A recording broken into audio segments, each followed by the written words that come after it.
Hey guys, welcome back to Drog Baba in company of Achint from Sunday League Pundits. Arsenal और man city का आज काफी तगड़ा match हुआ. Most of the people thought कि यार it should be a easy मतलब walk over win type होगी मैन सिटी के लिए, क्योंकि आर्सेनल कहीं ना कहीं जहाँ अच्छा खेल रही थी, बट बड़ी टीम्स के अगेंस्ट उन्होंने स्ट्रगल किया है.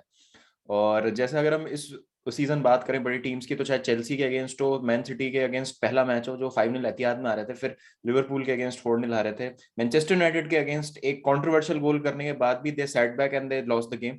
वो रोनाल्डो ने जिसमें अपने 800 और 801वां गोल मारा था, वो मैच तो वो याद आता है, फ्रेश है मेमोरी में.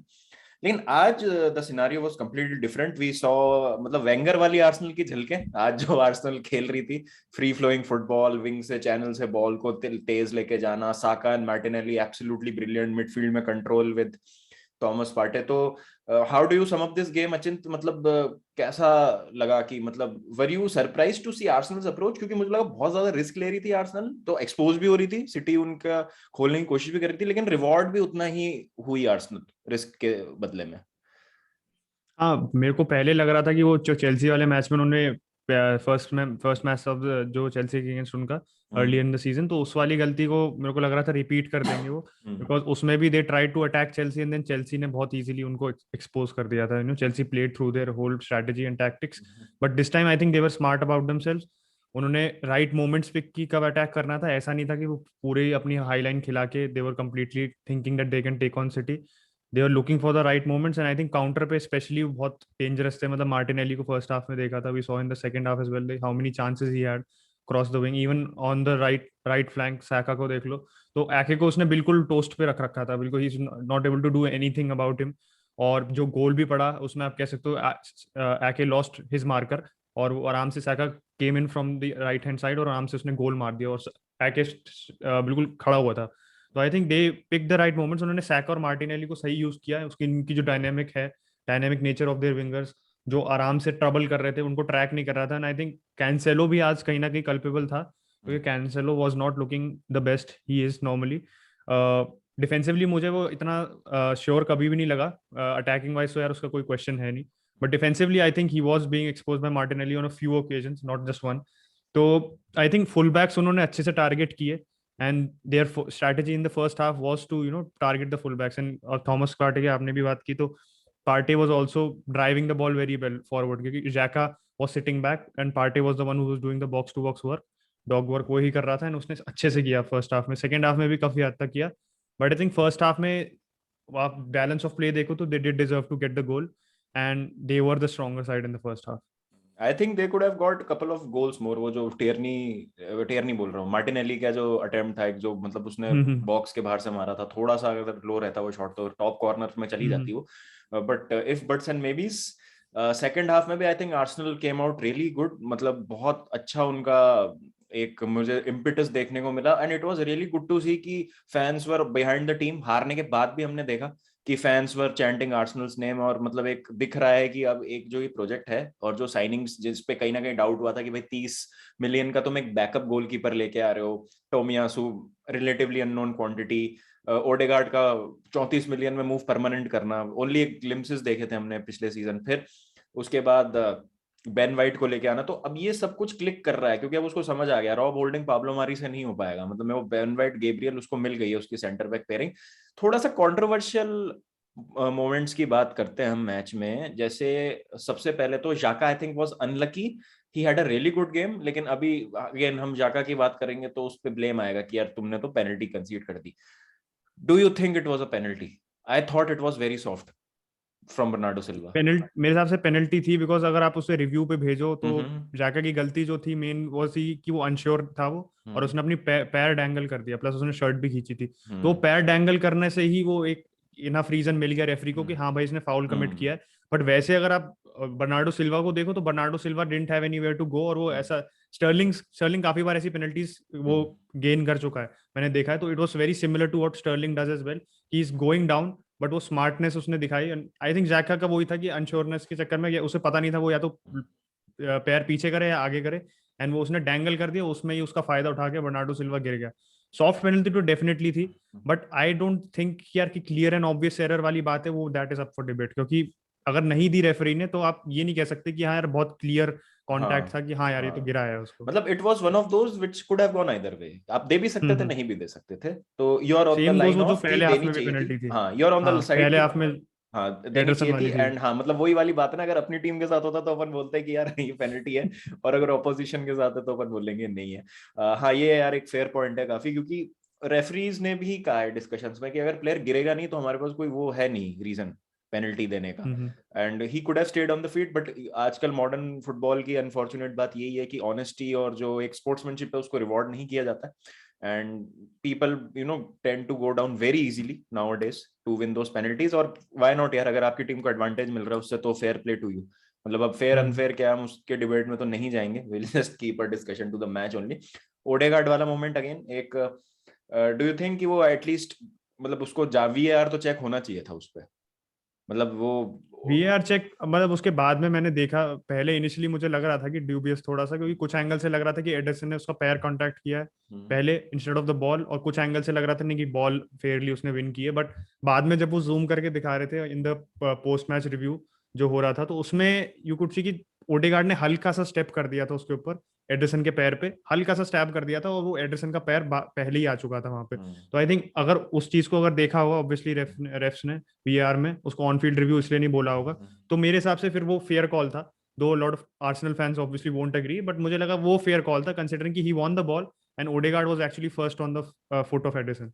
हाँ मतलब एंकल और बॉल एक साथ उसने, अगेन वही 50-50 वाली बात है, तो आर्सेनल फैंस इसलिए हार्ड डन बाय क्योंकि दोनों डिसीजंस उनके अगेंस्ट चले गए। एक डिसीजन अगर उनके फेवर में जाता तो इतना उनको शायद नहीं लगता, या तो बर्नार्डो की पेनल्टी नहीं देते या ओडेगार्ड को पेनल्टी दे देते, तो एक डिसीजन जो था दोनों ही उनके अगेंस्ट में चले गए, हार्ड डन बाय। तो जो टीम इतना अच्छा खेल रही है, जो अपने आप को रिबिल्ड करने की कोशिश कर रही है, वो कंट्रोवर्सीज के रॉन्ग एंड पे रहती है, मतलब कंट्रोवर्शियल डिसीजंस के रॉन्ग एंड पे रहती है, तो हार्ट ब्रेक तो है ही भाई। आज कोई भी आर्सेनल फैन सोच रहा होगा कि भाई मेरी टीम इतने अच्छा खेली लेकिन हम हार गए, तो this is a heartbreaking loss for them. But मैं अगर बात करूं सिटी की, तो आज शार्पनेस थोड़ी कम लग रही थी डेफिनेटली, क्योंकि अब ऐसे केसेस में जब अगर ऐसी परफॉर्मेंसेस फ्रीक्वेंटली होंगी तो फिर सिटी पे सवाल उठता है कि क्या यार इनको एक स्ट्राइकर की जरूरत है जो एक फोकल पॉइंट हो आगे, क्योंकि हमेशा क्या होगा कि अगर आपका फ्री फ्लोइंग फुटबॉल है और आप टू मच रिलाय करते हो अपने मिडफील्ड से बिल्डअप करने में, जहां पे आपका बॉल प्रोग्रेशन हो रहा है हाफ लाइन से फाइनल थर्ड तक, ठक ठक ठक ठक ठक दो चार पासेस एंड आप बैक चैनल्स में पहुंच जाते हो, लेकिन पता है आर्सेनल को, तो वहां पे गैब्रियल और बेन वाइट ने बहुत अच्छी डिफेंडिंग करी आज। गैब्रियल के रेड कार्ड पे भी आते हैं थोड़ी देर में, बट उस केस में जब वो वर्क नहीं कर रहा, जो कि नहीं कर रहा था वर्क सेकंड हाफ में, had to work really hard Man City for those two goals, तो लास्ट गोल तो क्या छोड़ दो, बात ही मत करो उसको, तो बेटर है, but had to really work hard. तो वहां का कोई फोकल पॉइंट की कमी लगती है कि भाई एक एडिशनल फिर डायमेंशन मिल जाता है ना, क्योंकि आप क्रॉसेस भी अगर डाल रहे हो तो you don't have that presence inside जो कंटेस्ट करने के लिए।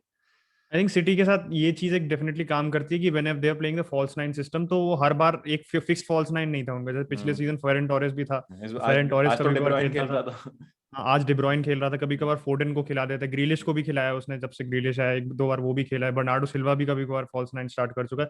I think what Pep does is कि वो वेरिएशन से ये एक वो जो प्रिडिक्टेबिलिटी आती है उसकी फॉल्स नाइन सिस्टम में से वो निकाल देता है, because every player who plays in that position जितने भी ट्राई किए सबकी अलग अलग एस्पेक्ट्स होती हैं।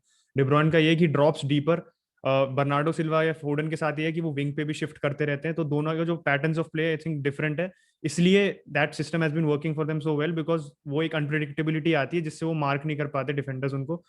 बट फोकल पॉइंट की जैसे बात करी ना आज, क्योंकि स्टर्लिंग का गेम बहुत बेकार था मेरे हिसाब से, completely invisible, same goes with Jesus as well, जो विंग पे मुझे ज्यादा इफेक्टिव हाँ लगता है instead Riyad of the Mahrez number भी आई 9 थिंक पोजीशन। ज्यादा अपने आप को हाँ, इम्पोज नहीं कर मारेस पाया। भी मतलब सेकंड हाफ में कुछ कुछ मोमेंट्स थी, आखिर में भी उसका जो एडिट टाइम में एक चांस था उसमें भी बहुत बहुत कंफ्यूज था, वो फिनिश कर सकता था आराम से अगर वो कॉन्फिडेंट होता। तो कोई भी बिल्कुल ऑन फॉर्म नहीं था, तो इसलिए लगा कि एक इनका डाउन द मिडल जैसे एगुएरो जब होता था, तो होता था ना कि सप्लाई देके आपको पता है कि यार अगर आप उसको 4 शॉट या 3 शॉट दोगे, एक शॉट वो गोल मारने के चांसेस हैं उसके, तो वो कमी आज डेफिनेटली थी। एंड लास्ट में भी उनकी जो टैक्टिक थी, जो रॉड्री से वो स्क्रैपी गोल आया, it was a very old school tactic कि आप पूरा बॉक्स को फ्लड कर दो, केओस में आपने गोल खा लिया, गोल एक आपने निकाल दिया, which they I think they had the luxury because of being one man up. नहीं तो वो आज हो सकता था कि 1-1 हो जाता मैच खत्म if Arsenal did not go one man down. अच्छा was it a second yellow? Second yellow मेरे हिसाब से तो था यार, क्योंकि मेरे हिसाब काउंटर से पे भी था। था and he was after the front line और हाफवे लाइन के आगे था, प्लस काउंटर पे था, not a very stupid foul, मतलब आपको पता है जब आप अभी वो मैं सेंटर सर वो जो पेनल्टी सर्कल पे आपने वो बेवकूफी करी, तो रेफरी थोड़ा सा आपको मतलब देखेगा कि हाँ यार ये बंदा येलो कार्ड पे है, इसको मैं थोड़ा चांस कम दूंगा, और उसने तुरंत ही काउंटर पे when he is running away यार आपने उसको गिरा दिया, तो I think that is a yellow. I don't see much arguments against. I think it was a yellow, मेरे को भी लगा था हम्म। क्योंकि I have seen those fouls being given as yellow cards normally, मतलब और अगर एक स्पेशली उस पॉइंट ऑफ टाइम अगर फर्स्ट हाफ में पड़ता, पहले 20-30 मिनट में पड़ता, तो कभी वो रेफरी जाने देता है। बट अब जैसे ही मैच आगे जाता है तो वो काउंटर अटैक वाले फाउल्स पे लीनियंसी कम होती जाती है, तो आई थिंक येलो उसमें आर्ग्यू करना कोई बात नहीं, क्योंकि उस पॉइंट ऑफ टाइम पे जब आप एक तरीके से गोल स्कोरिंग अपॉर्चुनिटी क्लियर नहीं थी, but it was leading to a goal scoring chance, तो इसलिए येलो तो मेरे हिसाब से बनता था। और पता है मेरे को क्या लगा था कि आई थिंक 69th मिनट में मिला था उसको, गैब्रियल को hmm. Red card, if I am not wrong, मतलब 20-30 मिनट बाकी थे जब उसको मिला था वो रेड कार्ड। मतलब 67th मिनट में उसको हाँ पेनल्टी की टाइम मिला था येलो हाँ कार्ड, उसके हाँ 2 मिनट बाद तुरंत वो येलो दोबारा खा गया। हाँ 59th मिनट में, सॉरी, हाँ 59th मिनट में हम्म। उसको रेड कार्ड मिला था। तो मेरे को लगा था कि सिटी अब तो खा जाएगी इनको, क्योंकि न्यूमेरिकल हम्म। सुपेरियोरिटी इनके पास है, इनका क्योंकि गैब्रियल नहीं है तो रॉब होल्डिंग आ रहा है, रॉब होल्डिंग से इतनी उम्मीदें है नहीं, defensive organisation will be all over the place. लेकिन ऐसा नहीं हुआ यार, हम्म। ऐसा नहीं हुआ, मतलब बहुत उस टाइम भी बहुत ज्यादा सिटी को मेहनत करनी पड़ रही थी, और हम देख रहे थे कि आर्सेनल उसके बावजूद भी अटैक बनाने की कोशिश कर रही थी, उतने नहीं बने, सिटी मतलब चढ़ी हुई थी पूरी तरीके से, लेकिन फेयरलेस फुटबॉल खेल रही थी आर्सेनल तब भी, कि they were trying to get a winner out of it. और बहुत बहुत अनलकी रहे कि बिल्कुल लास्ट में वो रॉड्री ने आके और स्क्रैम्बल में गोल मार दिया। प्रेसिंग और भी मतलब वो कंसिस्टेंटली, जब उनका जो स्ट्रैटेजी थी फर्स्ट हाफ में भी कि पॉकेट्स में इनको प्रेस करना, विंग्स पे प्रेस करना, क्योंकि वो मारेज और स्टर्लिंग को दोनों को कोई ब्रीदिंग रूम नहीं मिल रहा था, टॉमी आसू उस पे था, फिर मिडफील्ड भी सपोर्ट कर रहा था प्रेस में, तो they had that same strategy in the second half की, जब रेड कार्ड मिलने के बाद भी। इसलिए विंग से जो भी क्रिएटिविटी थी, कैंसेलो को देख लो आज, ठीक है, कैंसेलो की जो match the circumstances leading up to the match, उसकी जो भी हुआ off the field, which is very unfortunate, but उसके अलावा भी देखो तो बिल्कुल उसकी delivery was all over the place, उसने शॉट एक दो लिए थे वो भी बिल्कुल ऑफ टारगेट थे, तो दे वर गेटिंग फ्रस्ट्रेटेड, के लिए क्लियरली दिखा कि सिटी में वो नहीं था कि रिलेंटलेस प्रेशर जो कभी हुआ जैसे लिवरपूल कर देती है ना, कि डिलीवरी अगर वो 5 क्रॉस मारे तो उसमें से एक आएगा ऐसा जिससे चांस बन सकती है। सिटी का क्रॉस ही नहीं जा रहा था, एक क्रॉस नहीं जा रहा था, and they were lacking any sort of incision मेरे हिसाब से। मेरे हिसाब से थोड़ा काइल वॉकर को मिस कर रहे थे वो, उसका जो एक्सप्लोसिव हम्म। पेस है ना उस तरफ पे, वो थोड़ा डिफेंसिव सॉलिडिटी भी लाता है, मतलब people don't bring Kyle Walker into conversation when we talk about wing backs या full backs, तो Kyle Walker is a huge part of that City defense। बस अब लास्ट जो मेरे को एक इसमें डिस्कस करना है कि what has gone right for Arsenal and Mikel Arteta. मतलब आज तो मिकेल आर्टेटा भी नहीं था टच लाइन पे, मिकेल आर्टेटा होता टच लाइन पे तो शायद और बेहतर खेलती आर्सेनल, मुझे तो ये लगता है। और मतलब वो नहीं था, उसके बावजूद आर्सेनल इतना अच्छा खेल रही है, तो it is a testament to the good work that is done. और मेरे को गलत प्रूफ किया, I have no shame in admitting, मतलब मैंने तो 3-4 मैच के बाद ही वर्डिक्ट दे दिया था कि भाई नहीं हो पाएगा, साइनिंग्स भी मुझे समझ नहीं आ रही है, but that is what happens when you keep patience और आप बिलीव करते हैं प्रोजेक्ट में, और अब वो प्रोजेक्ट का अच्छा हमको एक रंग देखने को मिल रहा है। मेरे हिसाब से वही मैंने इसको पैट्रिक वियरा की सिचुएशन से कंपेयर किया था in the terms of signings, क्योंकि पैट्रिक वियरा ने भी यंग साइनिंग्स की क्रिस्टल पैलेस में सारी, तो एक फायदा ये है यंग साइनिंग्स के साथ कि आपको ईगो नहीं मिल रहा है कोई भी, एवरी प्लेयर, हम्म। जैसे यंग प्लेयर जैसे साका स्मिथ रो है, आपके पास मार्टिनेली है, तो एवरी ओबामियांग प्लेयर ने इज जस्ट, बकवास करी तो उसको तो हटा दिया सीन से हाँ बिल्कुल ही। उसको निकाल दे, तो वही यंग कोर होने का फायदा यही हो गया उसको कि एवरीबडी एक तो इंस्ट्रक्शंस उसके ऑन बोर्ड लेगा, because they are willing to listen, और फिर ये है कि वो और एक उनमें एनर्जी है two point to prove themselves, वो एक लग्जरी नहीं है कि हाँ यार मेरे पे एक प्राइस टैग अटैच्ड है या कुछ है, they want to prove themselves, पहला क्लब है उनका लीग में, तो ये कि उसने I think that was a good strategy. Ramsdale को देखो तो he had a point to prove considering कि यार 2 बार रेलीगेट हो गया था, टॉमी आसू को देखो बोलोनिया से आया था, तो कोई उसका भी he was not also somebody who was a very known player, same goes with Lokonga, वो अंडरलेफ्ट से आया था तो उसका भी कुछ जान पहचान नहीं थी, तो आई थिंक सारे साइनिंग्स लो प्रोफाइल होने का ही फायदा ये हुआ कि जो उनकी पूरी अंडरडॉग्स वाली खुद की वो बनी हुई थी इनकी आर्सेनल की, कि इस सीजन इनसे ज्यादा एक्सपेक्टेड नहीं था, तो I think they took it in a right positive way, और उस अंडरडॉग की वे को लेके वो सारे मैचेस जो पिछले सीजन वो लूज कर रहे थे पॉइंट्स, जो bottom half of the table वाले मैचेस थे, उसमें they are actually playing very well, and I think that is, मैं भी एग्री करूंगा, मैं भी आर्टेटा को राइट ऑफ करता था, मैं आई वाज लैम्पार्ड ओले और आर्टेटा के अंदर आई वाज फेवरिंग ओले because obviously for in the United link, but Arteta has proven himself right कि यार इतने after consecutive disappointing league campaigns this time ऐसा लग रहा है कि he has the squad he wants, and वो पेशेंस का वो आई थिंक फ्रूट्स दिख रहे हैं, even if they don't finish top 4 I think top 6 तो मोर और लेस गारंटीड लग रहा है considering how consistently they are playing well. बिल्कुल, और टॉप 4 तो यार बहुत मुश्किल है। आज देखा जैसा किस ड्रामेटिक फैशन में स्पर्स ने वॉटफोर्ड को लास्ट मिनट में डेविंसन सैंचेस का वो गोल और जिस तरीके से स्पर्स ने निकाला वो मैच, थोड़ा सा यूनाइटेड फैंस यहाँ पर सोच रहे होंगे यार कि थोड़ा सा और होल्ड कर लेती वॉटफोर्ड तो एक ड्रॉ मिल जाता, बट वो जैसा हम देख रहे हैं चेल्सी भी अब जो ऑफ द फील्ड ड्रामा चल रहा है लुकाकू के साथ, तो लग नहीं रहा कि टाइटल रेस में फोकस रह पाएगा। अगर रहता है तो अच्छी बात है, बट टाइटल तो अब मेरे ख्याल से नहीं है, क्योंकि मतलब City are 2 way ahead, 11 point आ गया अभी सिटी गेम इन हैंड है, बट कोई मतलब नहीं है। Any result in Chelsea versus Liverpool City के लिए फायदेमंद है। तो चेल्सी भी अगर स्ट्रगल करती है तो they will also be in that top 4 scrap. तो यहाँ पर मतलब बहुत जरूरी है आर्सेनल के लिए कि वो कंसिस्टेंसी को मेंटेन करें, और बड़ी टीम्स के अगेंस्ट अनफॉर्चुनेटली कोई रिजल्ट आए नहीं उनके, बट अच्छा परफॉर्मेंसेस देखने को मिल रही है हमको, और छोटी टीम्स के अगेंस्ट वो पॉइंट्स ड्रॉप ना करें जो बहुत सिली पॉइंट्स ड्रॉप कर रहे थे लास्ट 2 सीजन से। तो वही चीज है। बस अब यही है कि मतलब obviously you are United fan, तो पूछना तो मतलब गलत ही है कि टॉप 4 का क्या सीन है, क्योंकि आधा सीजन हुआ है। You will obviously back your team, और करना भी चाहिए भाई।